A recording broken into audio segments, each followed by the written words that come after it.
ನಿಮಗೆ ವಿಶೇಷವಾಗಿ ಶ್ರೀಕೃಷ್ಣ ಗೋಶಾಲೆ ಬಗ್ಗೆ ಹೇಳಬೇಕು ಅಂತಂದರೆ ನಾವಿರುವಂಥದ್ದು ಎಲೆಕ್ಟ್ರಾನಿಕ್ ಸಿಟಿ ಹೊಸೂರು ರಸ್ತೆ ಇರುವಂಥ ಬೇಗೂರಿನಲ್ಲಿದ್ದೀವಿ. ಇಲ್ಲಿ ಭಾರತ ದೇಶದ ಎಲ್ಲ ತಳಿಗಳು ಕೂಡ ಇದೆ. ಶುದ್ಧವಾದ ಹಾಲು, ಶುದ್ಧವಾದ ತುಪ್ಪ ಮತ್ತು ಗಾಣದಿಂದ ತಯಾರಿಸಿರುವಂಥ ಎಣ್ಣೆ ನಿಮಗೆ ಸಿಗುತ್ತೆ. ಪ್ರತಿಯೊಬ್ಬ ರೈತ ಕೂಡ ಯಾವಾಗಲೂ ಕೂಡ ಹೊಲದಲ್ಲಿ ಕೆಲಸ ಮಾಡೋಕ್ಕಾಗಲ್ಲ.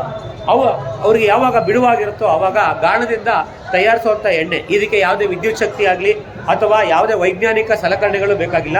ಇದನ್ನು ಎಸ್ಟಾಬ್ಲಿಷ್ ಮಾಡಬೇಕು, ವ್ಯವಸ್ಥೆ ಮಾಡಬೇಕು ಅಂದರೆ ನಾವು ನಮ್ಮ ಗೋಶಾಲೆ ಕಡೆಯಿಂದ ವ್ಯವಸ್ಥೆ ಮಾಡಿಕೊಡ್ತೀವಿ.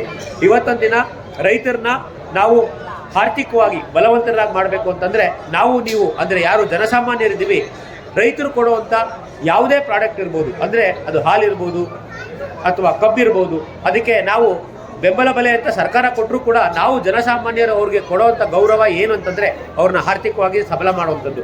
ಯಶಸ್ವಿ ಆಗಬೇಕು ಅಂತಂದರೆ ನೀವೆಲ್ಲರೂ ಕೂಡ ಈ ದಿಕ್ಕಿನಲ್ಲಿ ಸ್ವಲ್ಪ ಯೋಚನೆ ಮಾಡಬೇಕು. ನಾವು ಯಾವುದೋ ದೇಶದಿಂದ ಬಂದಿರೋಂಥ ಪ್ರಾಡಕ್ಟ್ಗಳನ್ನ ಕಣ್ಮುಚ್ಕೊಂಡು ತಗೊಳ್ತೀವಿ. ಅದೇ ನಮ್ಮ ರೈತರು ಕೊಟ್ಟಾಗ ಅದನ್ನ 28 ಪ್ರಶ್ನೆಗಳು ಮಾಡ್ತೀವಿ.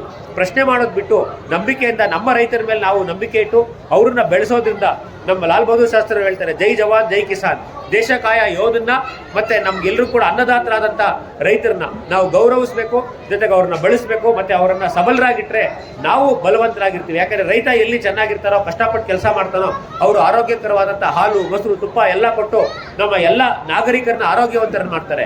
ಎಲ್ಲಿ ಆರೋಗ್ಯವಂತ ಪ್ರಜೆಗಳಿರ್ತಾರೋ ಕಷ್ಟಪಟ್ಟು ಕೆಲಸ ಮಾಡ್ತಾರೆ, ಆರ್ಥಿಕವಾಗಿ ಚೆನ್ನಾಗಿರ್ತಾರೆ, ಸಾಮಾಜಿಕವಾಗಿ ಚೆನ್ನಾಗಿರ್ತೀವಿ.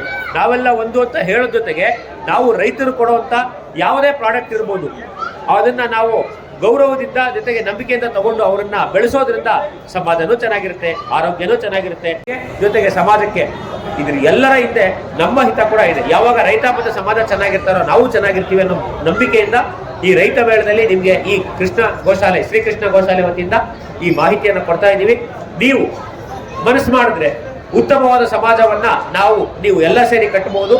ಆರೋಗ್ಯವಂತವಾದ ಸಮಾಜ, ಸದೃಢವಾದ ಸಮಾಜ ಕಟ್ಟೋದಕ್ಕೆ ನಮ್ಮೆಲ್ಲರ ಒಂದು ಕೊಡುಗೆ ಈ ರೀತಿ ಮಾಡೋದ್ರಿಂದ ಅನುಕೂಲ ಆಗುತ್ತೆ ಅನ್ನೋದು ನಮ್ಮ ಭಾವನೆ. ಇಷ್ಟು ಹೇಳಿ ನನ್ನ ಮಾತನ್ನು ಮುಗಿಸ್ತೀನಿ. ನಿಮ್ಮ